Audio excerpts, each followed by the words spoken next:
तो गाइज जैसा कि आप जानते हैं कि आईपीएल 2026 के लिए एक मिनी ऑक्शन होना है और गाइज इस मिनी ऑक्शन में सभी 10 टीमों को रिटेंशन को लेकर कोई भी लिमिटेशन नहीं है। यानी कि गाइज टीम्स जितने भी चाहे उतने प्लेयर्स को इस ऑक्शन से पहले रिटेन कर सकती है। बट गाइज इस वाले वीडियो में हम एक सिचुएशन डालते हैं और गाइज हम बात करते हैं कि अगर सभी 10 टीमों को अपने किन्हीं 2 ही ओवरसीज प्लेयर को रिटेन करने का मौका मिले तो गाइज वो टीम्स कौन से अपने 2 ओवरसीज प्लेयर रिटेन करेगी। यानी कि सिंपल शब्दों में कहूँ तो सभी टीम्स के guys 2 most important overseas player जिनको टीम्स रिटेन करने वाली है, इसकी बात हम करने वाले हैं। तो गाइज सबसे पहली टीम जिनके हम टॉप 2 रिटेंशंस की बात करने वाले हैं वो है लखनऊ सुपर जायंट्स। और एलएसजी के गाइज टॉप 2 रिटेंशन में नंबर 1 इनके ओवरसीज रिटेंशन होंगे निकोलस पूरन। और गाइज मुझे बताने की भी जरूरत नहीं है, पूरन एलएसजी के स्टार बैट्समैन है। पिछले 3-4 ईयर से लगातार एलएसजी के लिए कंसिस्टेंटली रन स्कोर कर रहे हैं। गाइज बड़ी बड़ी पारियां खेलते हैं, मैच फिनिश करते हैं। और दूसरे रिटेंशन गाइज होंगे मिचेल मार्श। और इस वाले आईपीएल में जो अभी रिसेंटली कंक्लूड हुआ था उसमें आपने देखा होगा गाइज मार्श ने कितने इंप्रेसिव शुरुआत एलएसजी को दिलाई थी। कई तूफानी पारियां टॉप ऑर्डर में खेली थी, बहुत बेहतरीन उनका सीजन गया था। हाँ गाइज इस बार जरूर उन्होंने अपनी पेस बॉलिंग नहीं की क्योंकि कुछ इंजरी इशूज थे, लेकिन मुझे लगता है अगले वाले आईपीएल में वो फुली फिट होंगे, फुली रिकवर होके आएंगे। तो अगले वाले आईपीएल में गाइज बैटिंग के साथ साथ वो बॉलिंग से भी एडवांटेज देंगे तो वो और भी ज़्यादा टीम के लिए वैल्यूएबल हो जाएंगे। तो मेरे अकॉर्डिंग एलएसजी के 2 कंफर्म ओवरसीज रिटेंशन होंगे, Mitchell Marsh and Nicholas Pooran. Next guys हम दिल्ली कैपिटल्स के टॉप 2 ओवरसीज रिटेंशन की बात करें तो उसमें guys number 1 overseas retention surely Tristan Stubbs होंगे। और गाइज स्टब्स आप जानते हैं लास्ट 2 सीजन से दिल्ली कैपिटल्स के मेन मिडिल ऑर्डर बैट्समैन है गाइज है। और पिछले दोनों सीजन में इन्होंने कंसिस्टेंट अच्छे रन स्कोर किए, मैचेस फिनिश करते हैं, मिडिल ऑर्डर में पावर हिटिंग करते हैं और जहां पे रुक के खेलना हो वो करने में भी केपेबल है। इंटरनेशनल में भी लगातार अच्छा कर रहे हैं। दूसरे नंबर में गाइज मैं मिचेल स्टार्क को रखूंगा। मिचेल स्टार्क इस वाले सीजन में दिल्ली में आए थे और उनका परफॉर्मेंस अच्छा रहा था। 11 मैचेस गाइज उन्होंने खेले जहां पे उन्होंने 14 विकेट चटकाए थे। तो गाइज स्टार्क भी वर्ल्ड के one of the best bowler में काउंट होते हैं। तो दिल्ली की जो मेरे अकॉर्डिंग टॉप 2 ओवरसीज रिटेंशन होंगे उसमें पहले होंगे स्टब्स और दूसरे होंगे मिचेल स्टार्क। नेक्स्ट गाइज हम मुंबई इंडियंस पे आ जाते हैं और गाइज मुंबई इंडियंस के जो टॉप 2 ओवरसीज रिटेंशन होने वाली है उसमें नंबर 1 में गाइज मेरे अकॉर्डिंग होंगे ट्रेंट बोल्ट। अब वैसे गाइज एमआई जो है अपने ओवरसीज प्लेयर पे बहुत ज्यादा डिपेंडेंट नहीं रहते हैं, उनकी जो कोर स्ट्रेंथ है वो इंडियन प्लेयर्स हैं। फिर भी गाइज 2 का हमें नाम लेना है तो ट्रेंट बोल्ट को शोली रिटेन करेंगे। वर्ल्ड के one of the best power play bowler में गाइज ये काउंट होते हैं। और जो अभी रिसेंट सीजन कंक्लूड होता है आईपीएल का उसमें भी गाइज इनका मुंबई के लिए परफॉर्मेंस बहुत अच्छा रहा था। इन्होंने 22 विकेट इस सीजन में चटकाए थे। तो मेरे अकॉर्डिंग अगर किसी को नंबर 1 पे ओवरसीज प्लेयर को रिटेन करना हुआ है मैंने वो बोल्ट की तरफ ही जाएंगे। दूसरे रिटेंशन गाइज मुझे लगता है रायन निकल्टन होंगे। रायन निकल्टन का भी पिछला सीजन डेब्यू सीजन था एमआई के लिए और गाइज उनका बहुत अच्छा सीजन गया, 350 रन का उनका सीजन गया था। और गाइज दूसरा विकेट कीपर भी है एमआई में। इस बार आप देखेंगे कीपर्स की कमी थी। प्लस गाइज इनका बेस प्राइस भी सिर्फ 1 CR है तो बहुत ज़्यादा बेस प्राइस के भी नहीं है। 1 CR का आपने प्लेयर लिया और वो 350 रन बना गया है टूर्नामेंट में, तो मेरे अकॉर्डिंग वो एक अच्छा सीजन में काउंट होगा। तो अगर गाइज मुझे लगता है एमआई को कोई 2 प्लेयर रिटेन करने हुए उसमें ओवरसीज में नंबर 1 में वो ट्रेंट बोल्ट को करेंगे और दूसरे होंगे रायन निकल्टन। अब गाइज अगली टीम जिनके हम टॉप 2 ओवरसीज रिटेंशन की बात करेंगे वो है पंजाब किंग्स। और पीबीकेएस के गाइज मुझे लगता है जो टॉप ओवरसीज रिटेंशन होने वाले हैं वो होंगे मार्को यानसन। अब गाइज जो मार्को यानसन है आप जानते हैं अलॉन्ग साइड अर्शदीप सिंह ये पंजाब किंग्स के की बॉलर है, मेन पेसर है। और गाइज पिछला वाला जो सीजन गया पंजाब के लिए उसमें मार्को यानसन ने बहुत इंप्रेसिव परफॉर्मेंस किया। 16 इन्होंने विकेट चटकाए, इकोनॉमिकल भी ये ठीक ठाक रहे थे।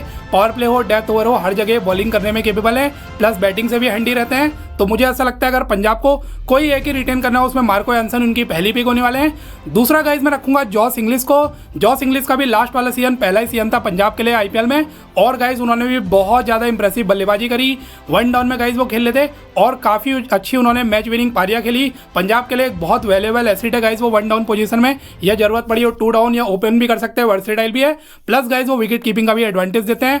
तो मुझे ऐसा लगता है अगर पंजाब को 2 ही ओवरसीज रिटेन करने हुए तो वो 2 नाम होंगे Marco Jansen and Jos English. Next guys हम बात कर लेते हैं राजस्थान रॉयल्स की। अब गाइज वैसे तो आरआर अपने इस बार जो है हाई पॉसिबिलिटी है कि मोस्टली ओवरसीज प्लेयर को रिलीज करने वाली है। बट स्टिल गाइज अगर मेरे अकॉर्डिंग उनको कोई 2 ओवरसीज प्लेयर अपने रिटेन करने हुए उसमें नंबर 1 में वो जोफ्रा आर्चर को रखेंगे। आर्चर गाइज वर्ल्ड क्रिकेट के one of the top bowlers में काउंट होते हैं। ऑल्दो जो ये वाला सीएन गया उनका आरआर के लिए वो थोड़ा एवरेज सा रहा, सिर्फ 11 विकेट वो चटका पाए। लेकिन गाइज मुझे नहीं लगता है कि एवरेज सीएन से आर्चर खराब बॉलर होते हैं। अगले सीएन गाइज अगर आर्चर को आरआर रिटेन करती है और अगले सीएन वो फुल फॉर्म में हुए तो बहुत अच्छा सीएन आरआर के लिए दे सकते हैं और उनकी बॉलिंग बहुत ज़्यादा स्ट्रॉन्ग भी होगी। तो मुझे ऐसा लगता है गाइज अभी भी आर्चर पे वो ट्रस्ट करेंगे और उनकी नंबर 1 ओवरसीज रिटेंशन होगी, वो होंगे जोफ्रा आर्चर। दूसरा गाइज मुझे लगता है वो नरेंद्र बर्गर को रिटेन करेंगे। अब थोड़ा सा आपके लिए सरप्राइजिंग जरूर होगा, पिछला सीजन आरआर में खेले नहीं बर्गर, लेकिन गाइज आपको याद होगा लास्ट के टाइम में आरआर ने नरेंद्र बर्गर को अपनी टीम में साइन कर लिया था और गाइज वो एज टेम्परेरी रिप्लेसमेंट नहीं आए, वो परमानेंट रिप्लेसमेंट आए थे और शायद if I am not wrong वो संदीप शर्मा के बदले आए थे। तो इस बार गाइज आरआर के पास मौका होगा बर्गर को रिटेन करने का। पिछला सीजन वो नहीं खेल पाए थे, लेकिन गाइज उससे पहले का सीजन आपको याद होगा नरेंद्र बर्गर का आरआर के लिए बहुत इंप्रेसिव सीजन गया था। लेफ्ट आर्म पेसर है, बहुत अच्छी वेरिएशन है उनकी बॉलिंग में, पेस वगैरह अच्छी है, पावर प्ले और डेथ तो अच्छी बॉलिंग करते हैं। साउथ अफ्रीका के लिए भी गाइज वो लगातार अच्छा कर रहे हैं। तो मुझे ऐसा लगता है गाइज आरआर को अगर कोई 2 ओवरसीज रिटेन करने हुए पहले में वो जोफ्रा आर्चर को करेंगे और फिर नेक्स्ट करेंगे वो नरेंद्र बर्गर। नेक्स्ट गाइज हम कोलकाता नाइट राइडर्स के टॉप 2 ओवरसीज रिटेंशन देख लेते हैं। अब वैसे गाइज केकेआर भी बाकी आरआर वगैरह और टीम्स की तरह अपने मोस्टली ओवरसीज प्लेयर को रिलीज करने वाली है, क्योंकि केकेआर का भी ये वाला सीजन अच्छा नहीं गया, थोड़ा बहुत स्क्वाड को रिबिल्ड उनको करना है।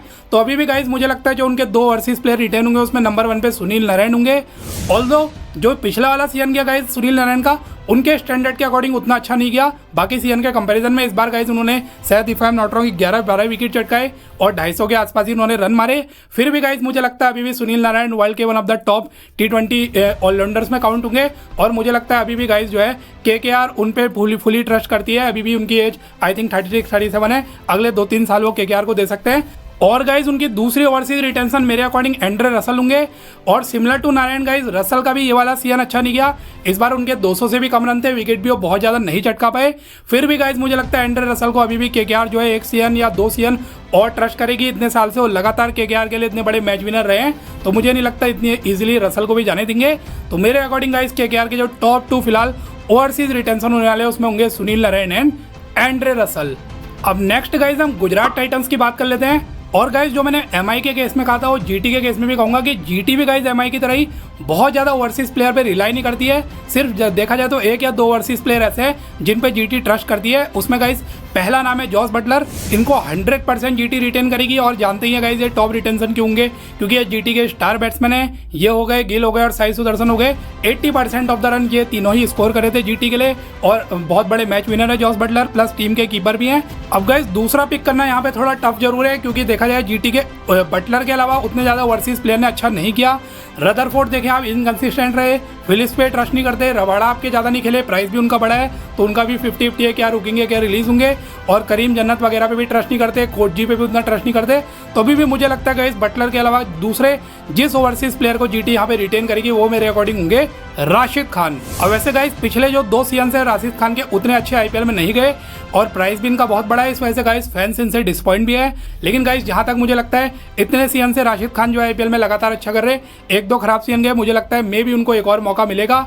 तो मेरे अकॉर्डिंग गाइस जीटी के जो टॉप 2 ओवरसीज रिटेंशन होंगे उसमें होंगे Jos Buttler and Rashid Khan. Next guys हम बात कर लेते हैं सीएसके के टॉप 2 ओवरसीज रिटेंशन कौन से होंगे।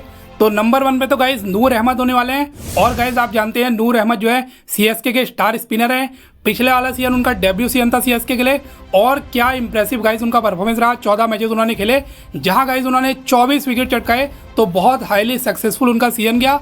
और दूसरा गाइज सीएसके आप जानते हैं कितना अपने स्पिनर्स पे रिलाई करती है, तो नूर जैसे प्लेयर को गाइज सीएसके डेफिनेटली 100% नंबर 1 पे ओवरसीज प्लेयर पे रिटेन करेगी। और गाइज मेरे अकॉर्डिंग दूसरा नाम होंगे डेवाल्ड ब्रेविस। अब गाइज ब्रेविस के आने से पहले आपने देखा होगा कि पिछले सीजन सीएसके की बैटिंग कितना स्ट्रगल करी थी, खासतौर पे मिडिल ऑर्डर उनका बिल्कुल भी गाइज फायर नहीं कर पा रहा था। लेकिन हाफ सीजन के बाद डेवाल्ड ब्रेविस आए और गाइज उनके आने के बाद से एक नई जान आई उनके मिडिल ऑर्डर में और उनकी बैटिंग भी बहुत इंप्रूव हुई और ब्रेविस ने भी क्या इंप्रेसिव परफॉर्मेंस किया। सिर्फ 6 मैचेस गाइज उन्होंने खेले जहां पे उन्होंने 225 रन स्कोर किया और 180 के आसपास का उनका स्ट्राइक रेट था और बहुत कंसिस्टेंटली उन्होंने गाइज 6 के 6 मैचेस में रन स्कोर किए हैं। और ब्रेविस लगातार साउथ अफ्रीका के लिए भी बहुत बेहतरीन परफॉर्मेंस कर रहे हैं। तो मुझे ऐसा लगता है इस फ्यूचर का वो भी पार्ट होंगे सीएसके का। तो सीएसके को अगर कोई 2 ओवरसीज प्लेयर को सबसे पहले रिटेन करना होगा गाइज मेरे अकॉर्डिंग वो 2 नाम होंगे नूर अहमद एंड डेवाल्ड ब्रेविस। अब गाइज अगर हम एसआरएच के इस बार ओवरसीज प्लेयर देखें तो उसमें फिलहाल गाइज 4 ओवरसीज प्लेयर का तो रिटेन होना मुझे 100% कंफर्म लग रहा है। अब गाइज मुझे टॉप 2 चूज करने हो तो मैं नंबर 1 पे गाइज जो रखूंगा वो होंगे हेनरिक क्लासन। अब गाइस क्लासन के बारे में आप जानते हैं एसआरएच की इस बार वो सबसे बड़ी रिटेंशन भी थे, लगभग 23,000 के प्राइस में एसआरएच ने उनको रिटेन किया। इससे आपको बताता है उनकी वैल्यू एसआरएच उनको कितना हाईली रेट करती है। और इसका रीजन एक और भी है कि पिछले 3 सीजन से लगातार गाइस वो 400 प्लस रन एसआरएच के लिए स्कोर कर रहे हैं। और मिडिल ऑर्डर के गाइस उनके मेन फिनिशर वही हैं, की बल्लेबाज वही हैं, तूफानी बल्लेबाजी करते हैं और मैच वन साइडेड सिचुएशन से भी गाइस वो पलट देते हैं। प्लस टीम के मेन विकेट कीपर भी वही हैं। तो मुझे ऐसा लगता है अगर इन चारों में गाइस ओवरसीज में सबसे पहले एसआरएच को कोई रिटेन करने का मौका होगा तो गाइस वो हेनरिक क्लासन को ही करने वाले हैं। अब गाइस दूसरा नाम मैं यहाँ पे रखना चाहूंगा पैट कमिंस का। वैसे गाइस ट्रेविस हेड का भी ऑप्शन है, लेकिन गाइस मुझे लगता है पैट कमिंस ट्रेविस हेड से ज़्यादा इंपॉर्टेंट है। ऑल्दो कमिंस का पिछला वाला सीजन गाइस थोड़ा एवरेज सा गया, आई थिंक 15-16 विकेट चटका पाए, उनके स्टैंडर्ड से थोड़ा लो था, बैटिंग में भी वो कंट्रीब्यूट नहीं कर पाए। लेकिन गाइस मेन पॉइंट है उनकी कप्तानी। और गाइस कमिंस जैसा कैप्टन जो एसआरएच को दोबारा नहीं मिलने वाला। पास्ट में भी एसआरएच ने कई सारे कैप्टन ट्राई किए, लेकिन गाइस कैप्टनसी में वो कहीं ना कहीं लैक कर रहे थे। और जब से कमिंस आए टीम में एक नई जान आई है, नई स्ट्रेटजी से वो खिलाते हैं टीम को। और गाइस उनके आने के बाद से आपने देखा होगा टीम बहुत कंसिस्टेंट लेवल में अच्छा परफॉर्म कर रही है। इस वजह से गाइस मुझे लगता है अगर इन 4 में 2 ओवरसीज को एसआरएच को रिटेन करना है, उसमें पहले होंगे क्लासन और दूसरे होंगे पैट कमिंस। अब गाइस फाइनल टीम जिनके हम टॉप 2 ओवरसीज रिटेंशंस की बात करेंगे वो है आरसीबी। अब अगर आरसीबी के भी देखेगा गाइस मुझे 4 ओवरसीज रिटेंशन तो कंफर्म लग रहे हैं, इस बार ज़्यादा भी हो सकते हैं। 4 में गाइस हेजलवुड है आपके पास, फिल सॉल्ट हैं, टिम डेविड है और चौथे है Romario Shepherd. Plus guys Nuwan Thushara में भी 1-2 प्लेयर और जैकब बेथल वगैरह, ये सभी भी इस बार आरसीबी इनको भी रिटेन कर सकती है। लेकिन इन 4 या इन 5-6 में भी गाइस अगर मुझे टॉप 2 इनके रिटेंशन सिलेक्ट करने हुए, उसमें गाइस मैं नंबर 1 पे तो जॉस हेजलवुड को रखूंगा। और रीजन आप जानते हैं गाइस इस बार भी टीम के स्टार या मेन पेसर यही थे। 22 इन्होंने गाइस विकेट चटकाए थे, लगातार कंसिस्टेंटली गाइस ये टीम के लिए अच्छे विकेट चटका रहे हैं, अच्छा परफॉर्म कर रहे हैं, इकोनॉमिकल भी रहते हैं। और आपने बहुत रेयरली देखा होगा गाइस इनकी पिटाई होती हुए। और गाइस इनको खेलना कभी कभी टफ हो जाता है, अच्छे से अच्छा बल्लेबाज जो है इनको रिस्पेक्ट देता है, उतना इनके आगे हिटिंग नहीं कर पाता। तो जॉस हेजलवुड गाइस बहुत इंपॉर्टेंट है, वर्ल्ड के one of the best bowler है। अब गाइस बात करें सेकंड नेम की, तो यहाँ पे थोड़ा सा टफ जरूर है क्योंकि इनके पास भी 2 अच्छे ऑप्शन है सेकंड नेम के लिए। पहले गाइस है टिम डेविड, दूसरे हैं फिल सॉल्ट। अब दोनों ही आरसीबी के लिए बहुत इंपॉर्टेंट है, लेकिन अगर मुझे कोई एक सिलेक्ट करना हो इन दोनों में गाइस मैं रखने वाला हूँ टिम डेविड को। अब गाइस टिम डेविड क्यों इंपॉर्टेंट है इसके बारे में मैं आपको बताता हूँ, क्योंकि अगर आप फिल सॉल्ट भी देखें तो गाइस इस बार उनका सीजन बहुत अच्छा गया था आरसीबी के लिए, 400 प्लस रन का उनका सीजन गया। कई तूफानी शुरुआत उन्होंने विराट कोहली के साथ टीम को दिलाई थी। लेकिन गाइस टिम डेविड जैसा फिनिशर मिलना आरसीबी के लिए एक बहुत बड़ी बात है। तो इस वजह से गाइस टिम डेविड ज़्यादा इंपॉर्टेंट हो जाते हैं। ऑल्दो सॉल्ट के 400 प्लस रन थे, लेकिन टिम डेविड के 200 के आसपास ही रन थे। लेकिन गाइस उन्होंने कई क्रूशियल स्टेजेस में मैच को पलटा, कई मैचेस उन्होंने फिनिश किए। और अगर आप मार्केट में 1% मानिए, अगर आप टिम डेविड को रिलीज करते हैं, नहीं होने वाले, लेकिन मैं एक हाइपोथेटिकल सिचुएशन बता रहा हूँ, अगर टिम डेविड को आरसीबी गाइस रिलीज कर देती है, उनको रिटेन नहीं करती है, तो आप देखिए रेयरली उनके जैसे फिनिशर मार्केट में मिलेंगे। जबकि 1% अगर मानिए अगर आप सॉल्ट को रिलीज करते भी हो, सॉल्ट जैसे गाइस कई सारे नाम है, फिन एलन है, बेन डकेट है, मिल सकते हैं, लेकिन डेविड जैसा प्लेयर मिल पाना गाइस बहुत टफ होता है। तो टॉप 2 में मेरे अकॉर्डिंग जो 2 नाम होंगे गाइस वो होंगे Josh Hazlewood and Tim David. तो गाइस ये थी मेरे अकॉर्डिंग आईपीएल 2026 के सभी 10 टीमों के टॉप 2 ओवरसीज रिटेंशंस की लिस्ट।